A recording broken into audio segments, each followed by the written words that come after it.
distinct pleasure of welcoming Jeanelle Jean to our series this morning. Jeanelle, it's really good to have you. There's a wonderful story behind the beautiful face, and I cannot wait to introduce you to our listening audience. So, Jeanelle, welcome.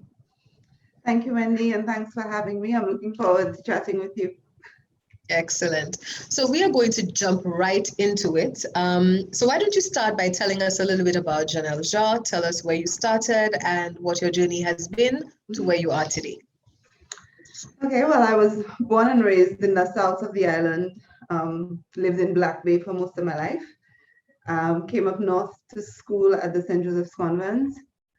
And after that, I found my first love, which was teaching. And that's where I started.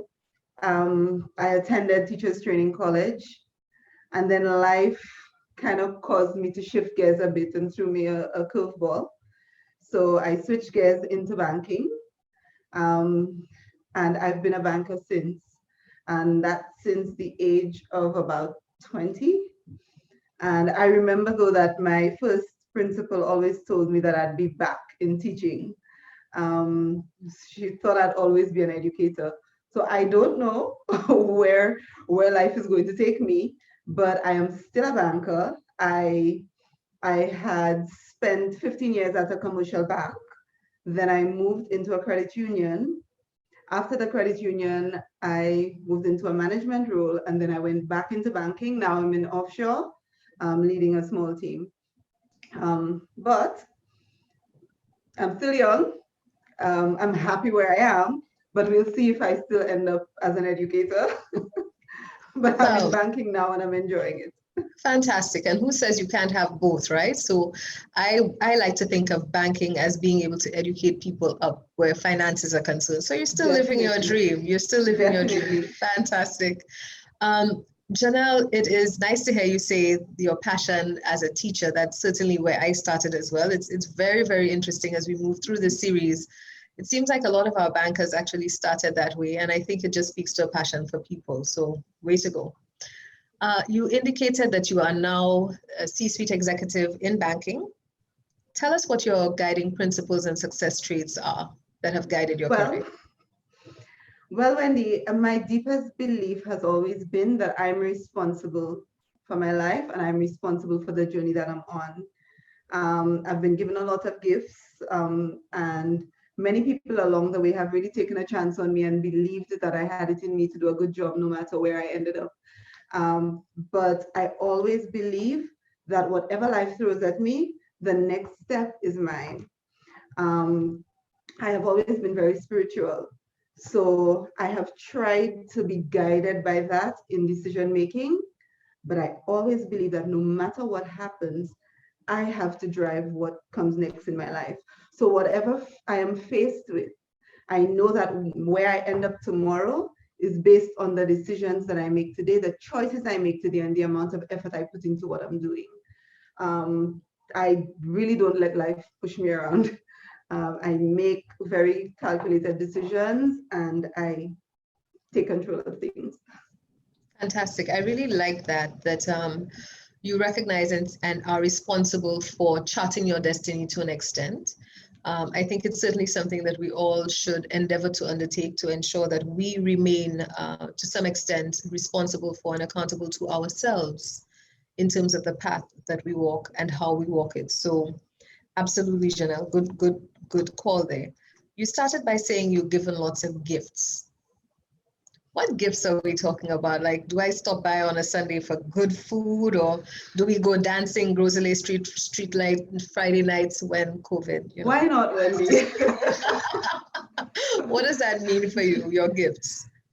No, I'm really talking about, God-given gifts, personality traits and qualities that you can actually use to help make an impact on the people around you, and wherever you find yourself, you can make a contribution. And that's the type of gifts that I talk about. I think that one of my strengths is that of being a good communicator, and I have a certain amount of emotional intelligence and the ability to empathize with people. And that usually is something that I find works well in my teams. I'm able to to motivate the people I work with because of the personality traits that I have. I'm also a really good organizer. So being able to look at a problem systematically and chart a course around it and re-strategize is also another strength of mine.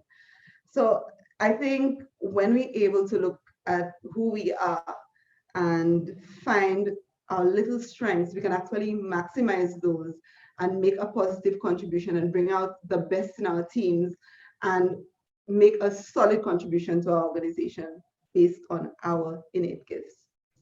Absolutely, I love that.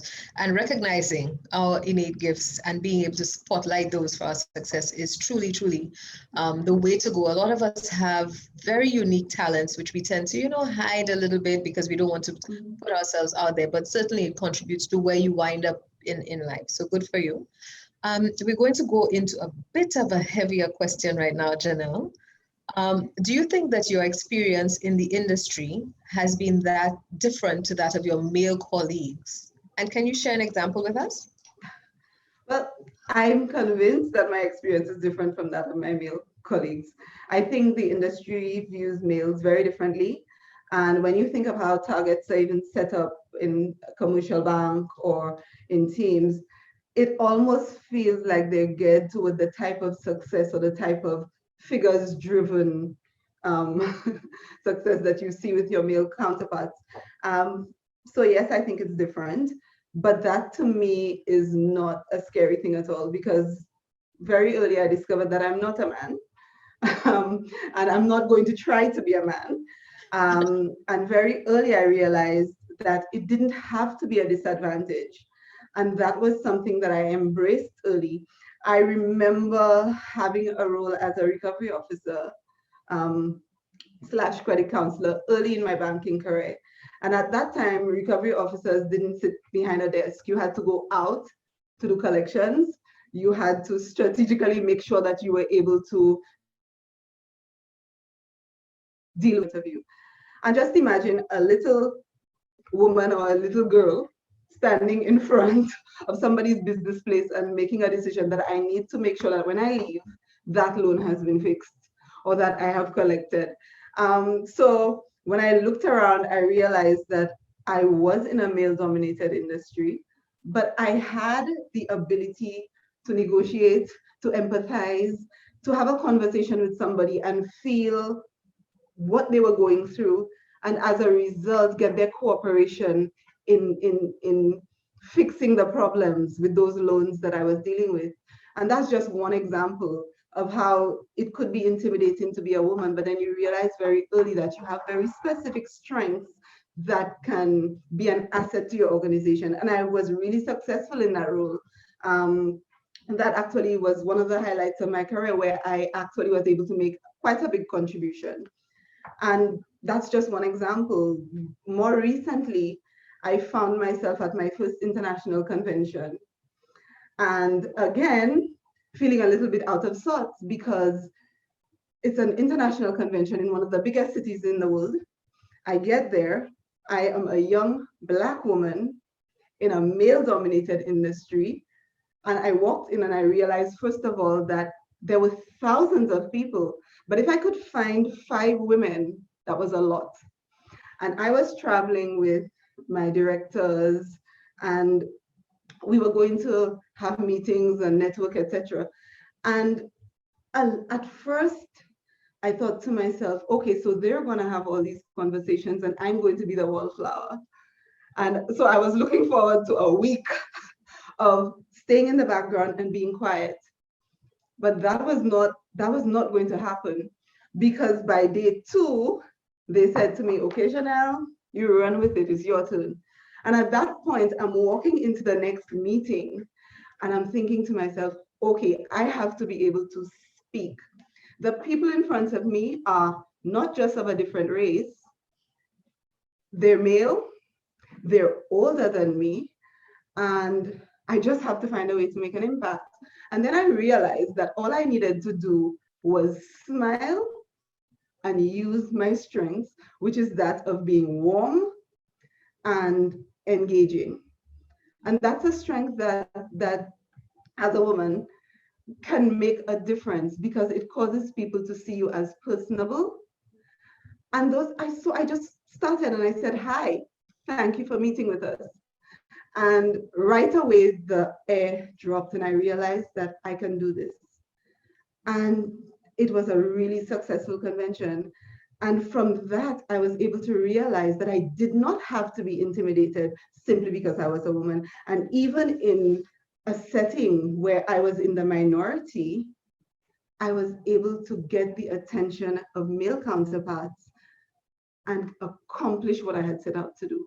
And from every experience, I grew from strength to strength and got more confident in being able to deliver for my organization. Absolutely, absolutely. There's this age-old debate.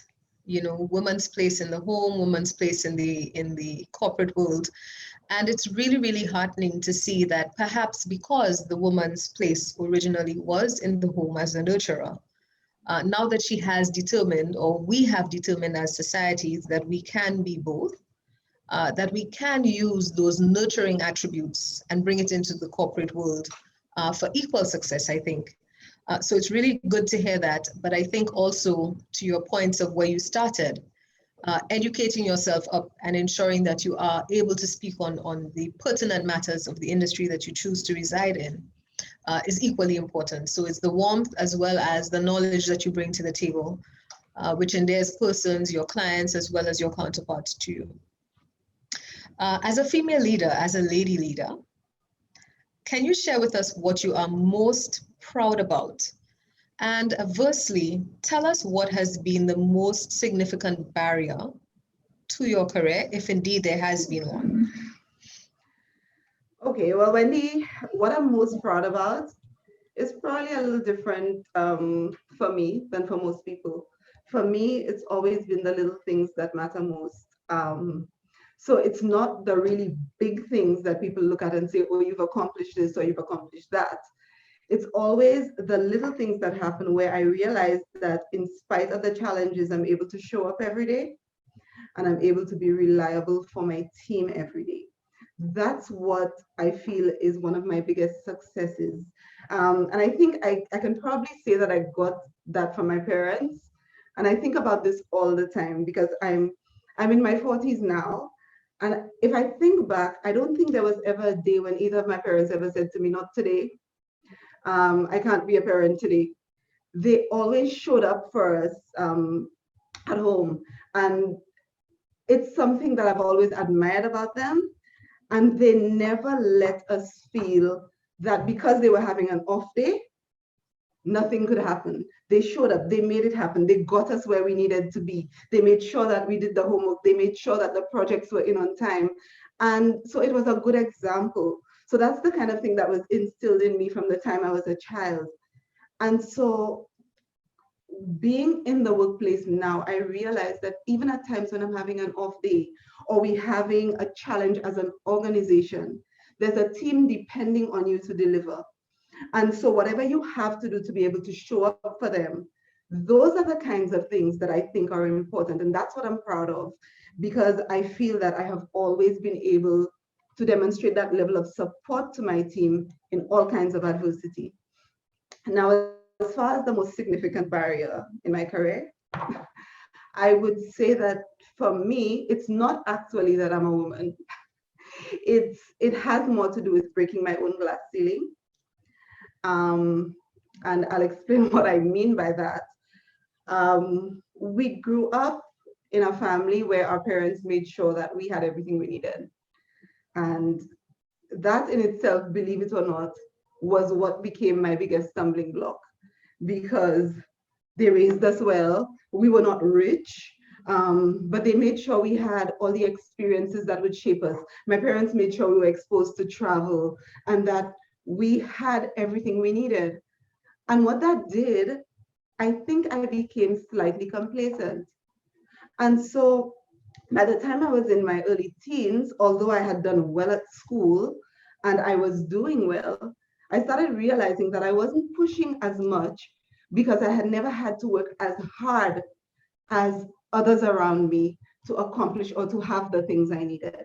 So I stepped back and I had to realize that if I needed to be able to accomplish things, because I was seeing people accomplishing big things around me, but here I was sitting back and taking the lighter route. And so I challenged myself and I started realizing that I had to strategize and I had to push myself out of that.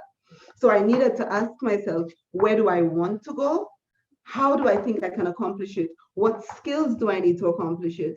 And then I pushed myself out of that air of complacency. So that for me was my own obstacle, and it was an obstacle created in my own mind. And I had to break out of it. That is a very, very interesting perspective, and perhaps a little different than what we have heard so far. So maybe we can explore that just a little bit in terms of our own self-imposed barriers. I think that is really very important because there are so many floating around, right? We think we're not good enough. We think we're not old enough. We think and when I say we, I don't just mean us ladies, I'm talking about everybody. There's a lot of small talk going on in our heads that we have to learn to manage, to get on top of. And one of the things that I say in my own life is I coach myself through a lot of these circumstances. And it sounds like you employ pretty much a similar approach in terms of telling yourself that you can do this and you can move past this. It's really, really important to understand your own psyche and be able to move beyond those things that are potentially able to keep you back. So really proud of you, Jeanelle, for recognizing it for what it was and staying focused, because here you are today being interviewed or having this little couch conversation, right? Tell us a little bit about what sort of advice you would want to leave with female leaders who are in industry or, thinking about entering industry, or generally speaking, particularly in a male-dominant field. What sort of advice would you give? Well, I think that the first thing I would say to a young woman entering this field, my advice would be to find your own voice. Life is not a competition. Your career is not a competition. So rather than looking at what everybody else is accomplishing and trying to compete on the same playing field using the same tools, find your own personal strengths. Find the things that you bring to the table that can help you distinguish yourself in the industry and can help you make a positive contribution. When we do that, we're developing our own gifts. For example, if you're a people person, that can be what drives your sales. If you're a good organizer, that can help you move ahead. And so when you find and you recognize your own strengths, you can then develop them. You're not competing based on what somebody else is capable of doing, because you're never going to be somebody else. So the sooner you accept that you have your own unique gifts and you bring something different to the table, and you plan your development based on the things that you know that you are naturally able to be good at, and then you're able to make a positive contribution. You can have a dent and make a difference no matter where you end up if you view things in that way. Absolutely, absolutely. Typically we would hear, make sure you're competitive, or we're raised in that way. So you must win the race and you must come first, and all of those accolades must belong to you. So maybe if we begin to think that life is a competition, but with self, I'm competing with myself. And I think you said it earlier, challenge yourself. But when we look around and we realize what women are doing in leadership roles throughout the world, not just in the region, not just locally, but throughout the world. If we look at just across the waters from us, we have female leaders who have made a dent and have distinguished themselves among hundreds of men in the region. And they're making a dent because of the specific qualities that they bring. They're very personable, they're very organized, they pay attention to things that perhaps our male counterparts don't see the same way. So those gifts are actually things that are setting us apart wherever we end up. And if we recognize that and we can capitalize on that, then we're able to make a big difference. Well said. Like I couldn't say that any better myself. So I think there's so many little nuggets of information that are coming out of our chat today, Jeanelle. So I'm really grateful that you're really open in sharing your experiences as well as your thoughts. So, 2020 was really a very defining year for everyone. And when I say everyone, I mean globally. Like everyone has been impacted and is speaking about one huge central topic. We're in 2021 and we're still talking about it and trying to find our feet. What did 2020 and COVID-19 teach you about yourself as a leader? Well, before I started learning lessons about myself as a leader, I learned as a person that I don't like to be in one place. I don't like to be told that I cannot leave home or that I cannot move. And then I realized how much I had taken that freedom for granted. So I'm sure a lot of us learned that lesson. But beyond that, and in the business world, what 2020 and COVID taught me was that we must be flexible. Now, I am a creature my life is built on routine. I feel comfortable in routine where I know this is happening and that is happening and it's happening very systematically. So I like to know that if at 4:30 every day, this is the meeting, or at 5 o'clock every morning, I do this and I do that. That's how it's going to be. COVID didn't allow me to stick to that. So I had to realize that I needed to be flexible. And the truth is, in the workplace, when you are leading a team, there are so many people depending on you, because you cannot expect to continue like nothing has changed and like nothing has happened. You have shareholders that you're accountable to. Often we forget the shareholders because we think of the employees, we think of the clients, and we forget that there are people behind the business who also had expectations. And when things change, even their outlook changes. What they expect to come out of it changes. And so you're accountable to them. You have a team of employees. You're expecting them to deliver in an environment that is now different. Their needs have changed. What they expect to get out of the employment experience has changed. The skill set that they need to be working with has also changed. So you now need to be able to provide that for them. You have a family. You have a partner. You have people who continue to have expectations of you despite the fact that things have changed. And you have to take all of that into consideration and you have to be able to deliver. At the back of it all, as a business person, you have to realize that you have clients to cater to. The needs of the clients have changed. How are you going to make sure that you can adjust to meet their needs? You cannot be rigid. You have to be prepared to move, to change the way you do things. If now you have to be working remotely, you have to make the adjustment. They expect to be able to get a service, and you can no longer have them necessarily come into your workplace. So now your channels have to change. Your team needs to be trained to be able to handle those new things. So from every standpoint, when it comes to just perspectives, the business strategy, the training plan, everything now has to be flexible and has to change to be able to meet everything that has happened. Wendy, I read an article not too long ago about a bridge in Honduras. And it was a big deal to me. That left an impression on me. It was a bridge that had been built in the 1930s. And there was a river running under the bridge. They used all the best materials to build the bridge. And funny enough, if you look at that bridge right now, the bridge is standing in the exact place that it was put, but the river is somewhere else. So now the bridge, although it was a masterpiece, it is no longer relevant. It doesn't serve the purpose anymore. And so as things have changed with COVID, as leaders, we need to realize that we have to continue making adjustments, or else we're going to end up just like that, irrelevant. We have skills that are set in a time before where we are now. So now we have to upgrade those skills. We have to change our vision and move with the times.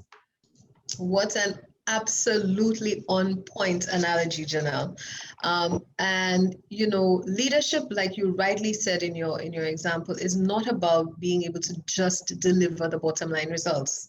It's everything that is a part of that whole. And that includes your stakeholders, your shareholders, your employees, your own mental health, in order to be able to deliver all of those factors. Some can be measured and others less so. So let's take a little journey with you and tell us, Jeanelle, how do you de-stress? How do you breathe? Wendy, that's I struggled with that for so long. So now I'm laughing as you say that, because it was a big challenge for me to be able to pull away from the work environment and allow myself to be refreshed. Um, but when you reach a point where you almost break down, you realize how important your body is, because your body is the vehicle that takes you where you need to go. Without caring for it, you have no vehicle. So between your mind and your body and even your emotions, you need to preserve those things, because you can't really accomplish much or make any kind of contribution if you are not present, well balanced, and able to lead. So that is so important. For me, what I try to do, I try to relax around the things that I enjoy the most, the things that I find joy in and I find peace in. I like the beach, I like nature, I like animals. And so sometimes what keeps me balanced is having just a few minutes to take a walk. I'm I've always been thankful that every time I open my window, I can stare right at the sea. I have a beautiful sea view. And that's something that it calms me, it relaxes me. So I try to spend time, even if it's just first thing in the morning, just a few minutes, exercising, getting absorbed in beauty, and finding some inspiration to get me going for the day. Um, and as much as it may sound like a little thing, just 5 minutes, that 5 minutes is so important, because that helps to keep you centered when you leave the house and you find yourself facing challenges.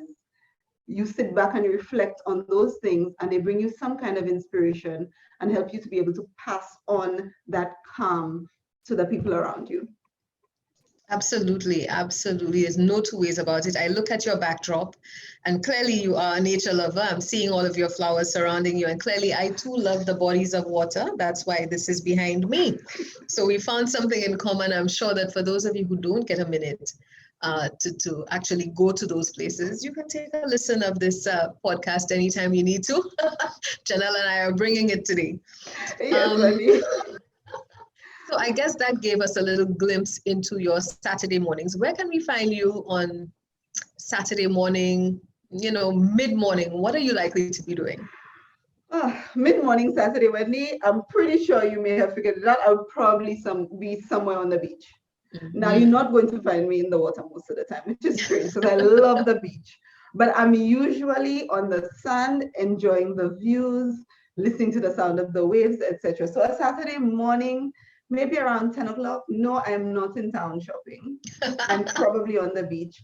And especially recently, I've been trying to find ways of having a more positive impact um, on my environment, etc. So myself and friends, colleagues have been getting together and organizing beach cleans and things like that, and seeing how we can have a more positive impact on the environment, on the community, etc. So these are the kinds of things that I'm now exploring to see, and I think it really helps with that sense of well-being. It helps you feel like you're a complete person when you can actually see the positive things or the positive impact that you can have on the community. So my Saturdays are usually geared toward that type of activity. If it's not just relaxing by the beach, then possibly doing something environmentally based or trying to have an impact that way. Fantastic, absolutely fantastic. It certainly is one of those things that helps you calm your mind and your soul and reconnect with self. So for all of you out there who are not taking a minute to breathe, maybe you can find some way to reconnect with nature as well, or whatever makes you happy, so that you refill your cup and you're able to again meet with your team, bright-eyed and bushy-tailed, and take on, the COVID world that we now live in. So that was just a little segue. So, we could all breathe a little bit, and now we go right back into the heavy stuff. So, Janelle, from your perspective, do you think that the industry has changed or evolved over the years, particularly regarding female professionals? Oh, yes, Wendy. When I look now at the women and the young ladies that I worked with when I got into banking 20 something years ago, and I look at where they've reached and where they are and what they're doing now, so many of them are in positions of leadership. Many of them still in finance, still in the banking industry. And I'm so impressed with what I see them accomplishing. Even those solutions who have moved abroad to other Caribbean islands, I see them in leadership roles in their jurisdictions. And I think to myself, that's excellent because it tells me that the industry is recognizing the contribution that women are making in the workplace, recognizing their strengths, and they are able to build on those strengths and make a positive contribution. Because when a woman is in a position of leadership, it's because somebody has recognized that she has a powerful contribution to make and that she can make a difference. And I'm seeing a lot of colleagues of mine in positions. I mean, even if I look at CAB, what's happening? There's Wendy. There you go. So I'm seeing lots of ladies in leadership roles in finance, and I think that is excellent, and it's increasingly so. Absolutely. And it's really nice to think about how confident women have become. I think we had another speaker on who spoke about sponsors, people who believed in her and advanced her cause. They went into the boardroom and said, yeah, she can do this. So tell me, Janelle, as a lady leader, how are you shaping the industry for the ladies who are going to follow in your footsteps? And I'm sure a lot of them will. Well, Wendy, with everything I do, I start with my immediate circle. And when I look at the team that I work with, I try to think of how I can have a positive impact on each of them. I am very fortunate that the team I have is a small team, so I'm able to engage one-on-one with the staff, and I'm able to recognize what their strengths are and see how I can help them build on them. I'm able to help them do a lot of coaching and help them see where their weaknesses are. So that they can make improvements in that way. I'm definitely a communicator. So when changes happen, like what we're going through right now with COVID, I am able to reach out to them and find out what their fears are, what their concerns are, what are they concerned about in a year from now. And I'm able to then have a conversation with them where I can encourage or I can shed some light in where the organization is going and how we view the things that are happening. And so they can take a bit of comfort that they're being heard, they're being considered as part of the process. So then I feel that after that interaction, I have actually had a positive impact on the people that I work with immediately.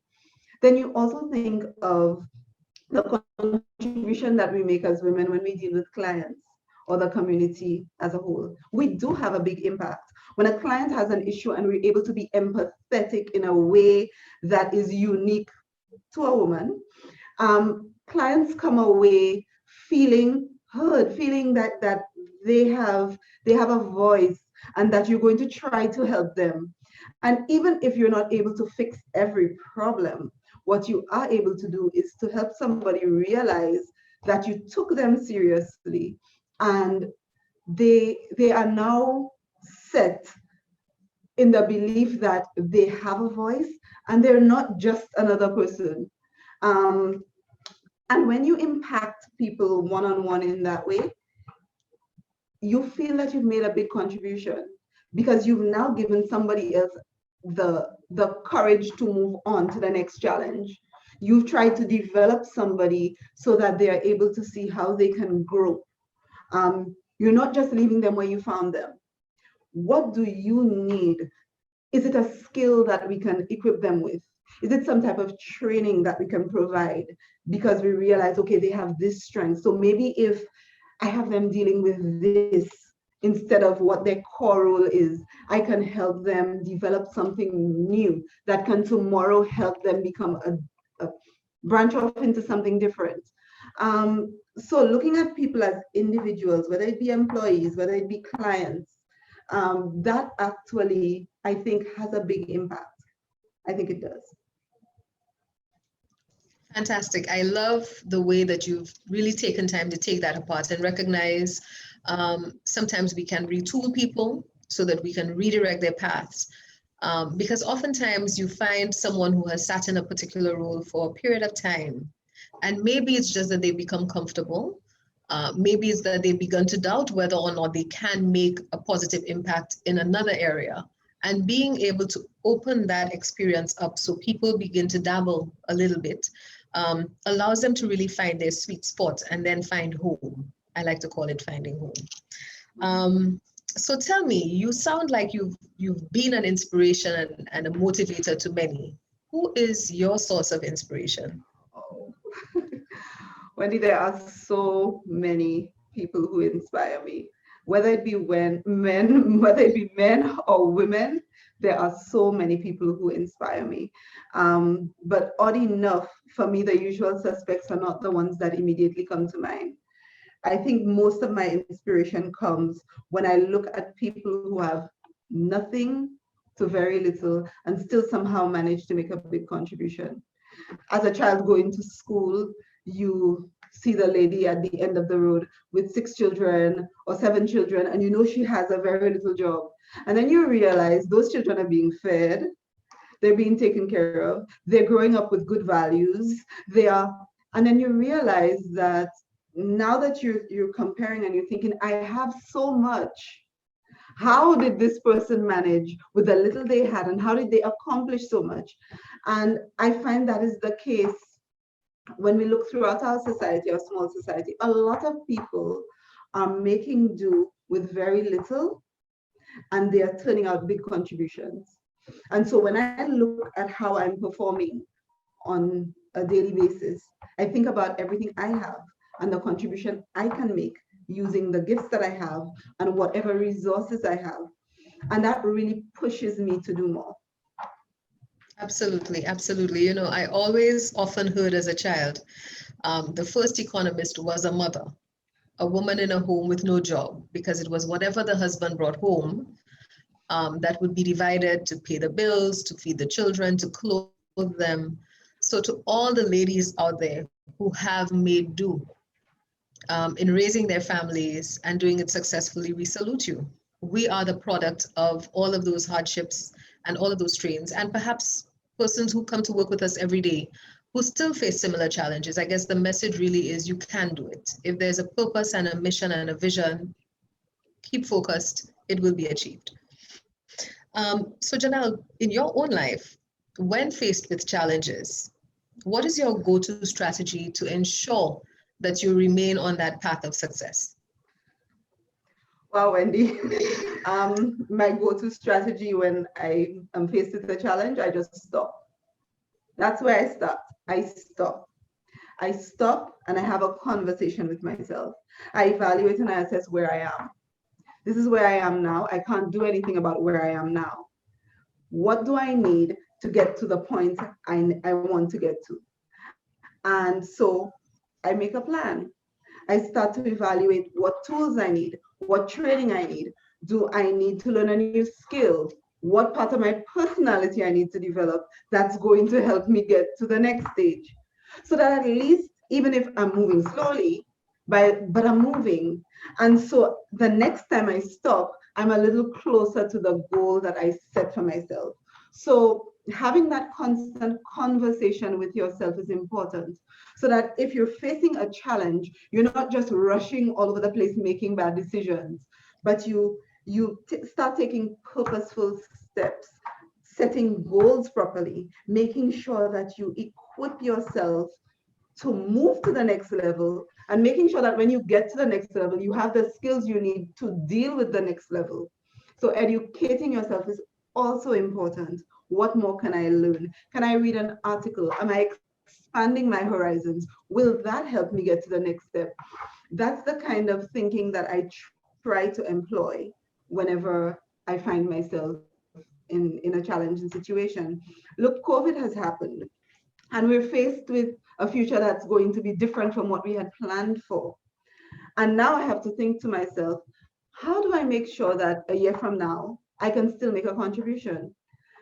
I'm thankful that the organization that I'm with is very forward thinking and that they're very tech based and that most of our interactions with clients are already electronic. So we don't have a challenge in moving ahead and strategizing and equipping our staff and equipping ourselves to be able to be relevant a year from now because we're already thinking as innovators and the next step in banking. Sometimes we can have an approach where we're faced with a challenge and we want to dig our heels in and continue doing things the way we did it before. But we can't do that. We have to be prepared to make an honest assessment of where we are and then make the move and adjust as necessary, or else we'll find ourselves left behind. Wonderful. Like, that was textbook, people. That was textbook. That is definitely the point where you need to stop and reflect. Having honest conversations, being able to determine for yourself whether or not the steps you're taking now will take you to the goal that you're looking at, or is it going to take you a little further away from that goal? And mind you, there's nothing wrong in dancing a little bit. It's just that you need to be honest with yourself and be able to recognize, okay, I'm falling a little bit off to the wayside and I need to get back on track. Or if I changed the track altogether, has my goal changed? And that too is okay. So Jeanelle, thank you so much for that. Folks, it's been almost an hour that we've been chatting, and I'm hoping that you're still staying tuned because this really has been very eye-opening. My last formal question, I always pull one out of nowhere, right? My last formal question is, what advice would you give to the next generation of female, or as I like to say, lady leaders? Well, I would say, don't be afraid to be a woman. Don't be afraid to find your voice. Don't be intimidated by being in a male-dominated industry. Realize that you have special gifts. You have qualities that are very valuable and that are needed in the workplace. And when you can develop those and find your own strengths, you're able to make a unique contribution. And once you do that, instead of trying to compete on a playing field that is not your forte, you will find that you can get further because you're using your natural God-given gifts and you're using those to have a positive impact on your surroundings. There is no need for women to cower in the face of adversity. We have what we need to be able to overcome obstacles, whether it be in our personal lives or in the workplace. And all we need to do is find our strengths, remain centered, have honest conversations with ourselves about what we can deliver, plan for it, make sure that you have a strategy. At every step, check in with yourself and make sure that you're on the path that you would like to be on. And you will find that your success will begin to grow. Wow, extremely well said. What can I say? There's nothing to add to that, right? Just one point, Jeanelle. Sometimes we get to the point where we're really, really comfortable in a role, but I heard you speak to continue to educate yourself. Do you think that there's a point where we should stop being learners, that we should stop learning? Oh, no, no. I think the more you learn, the more you realize that you have so much more to learn. Because at every step, you realize that there's stuff that you don't know. And even now, the changes that are happening around you should open your eyes enough that you want to be able to fit into something new or to learn something new. I have never been able to stop learning. And we're not even talking about just formal education. We're talking about the amount of reading that you do. All those things enrich your life. And our society does not stay the same. The workplace doesn't stay the same. The challenges we face don't stay the same. So if we stop learning, then we basically prevent our own progress. We have to be prepared to take our development into our own hands and to enlighten ourselves at every step. what do I need to be able to accomplish something a year from now? We can't believe that time will wait for us and that we will always have a place in the workplace if we don't grow. We have to be prepared to do it. So if it is not formal training, being able to make sure that you set a goal of reading a book, reading an article once a week. And that's where you get a lot of the information. A lot of the information that we need to be able to remain relevant is not found in formal education. Very often it's found in all the articles that we pick up and the supplemental reading that we do. And we're able to get new ideas as to how to add value to our teams and how to innovate in the workplace. That is so important. Absolutely, absolutely. I think you just accomplished a fantastic feat in the field of formal education. You want to share? I mean, I'm leading you. You didn't plan for this, so let's see how you get out of this one. Well, I just finished my master's.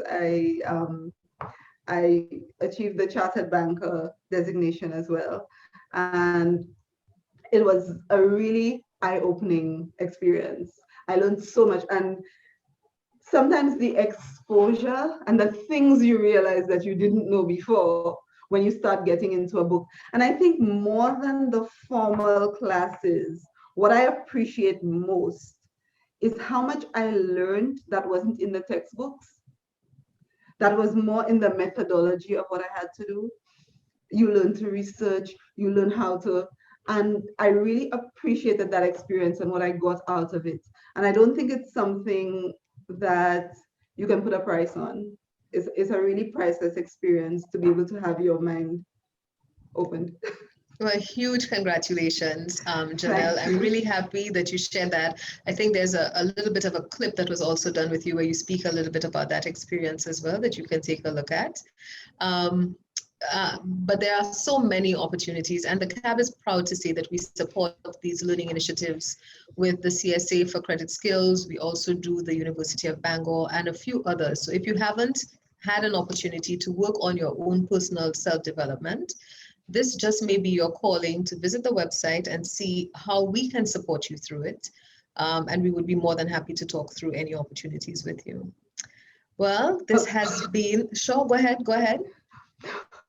What I was saying, Wendy, the university, I actually met them at a CAB conference when I was attending with one of my directors.